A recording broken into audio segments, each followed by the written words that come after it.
The night house. ये कहानी है एक बेत नामक लड़की की जो अपने पति के साथ तालाब के किनारे एक बहुत बड़े घर में रहती थी। लेकिन अचानक एक दिन उसका पति तालाब के बीचों बीच जाकर सुसाइड कर लेता है। सुसाइड का कारण किसी को नहीं पता। बेत एक डिप्रेशन की मरीज थी। उसे अपने आसपास किसी के होने का एहसास होता था। यह बात उसने अपने हस्बैंड को भी बताई थी। उसका हस्बैंड हमेशा उसको संभालता था, लेकिन उसके हस्बैंड के जाने के बाद वो और भी डिप्रेस्ड हो गई थी। उसे रातों में अपने हस्बैंड की आवाज सुनाई देने लग गई थी। एक बार उसका पीछा करते हुए तालाब के उस पार चली जाती है, जहाँ पर जाकर उसे अपने ही घर का डुप्लीकेट घर मिलता है, जिसके बाद उसे अपना ही हस्बैंड किसी को मारते हुए दिखाई देता है। तो ये सारी चीजें कई रातों तक चलती है। वह हमेशा ही अपनी ही जैसी लड़कियों को देखती थी जिसे उसका हस्बैंड मार रहा होता है।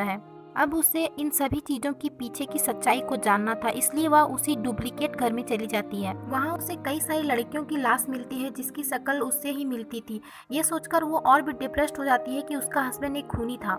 लेकिन तभी उसे एक काला साया दिखाई देता है जिसे वो हमेशा से ही अपने आसपास महसूस करती थी, जिसके बाद उसे सारी सच्चाई मालूम होती है। दरअसल वो काला साया उसकी जान चाहता था, इसलिए उसके पीछे पड़ा था। उस काले साये ने उसके हस्बैंड को भी मजबूर किया था ताकि वो बेथ को मार दे, लेकिन उसके हस्बैंड ने काले साये को धोखा देने के बारे में सोचा और उसने बेथ जैसी ही लड़कियों को मार दिया। उसका हस्बैंड और खून नहीं कर पा रहा था, इसलिए उसने सुसाइड कर लिया। अब यहाँ काला साया बेथ को मारने की कोशिश करने लगा। तभी बेथ की एक दोस्त ने उसे आवाज दी, जिससे कि उसकी जान बच गई। उसने सोच लिया था कि वह डिप्रेस्ड और डार्क थॉट्स में नहीं रहेगी और उसका सामना करेगी।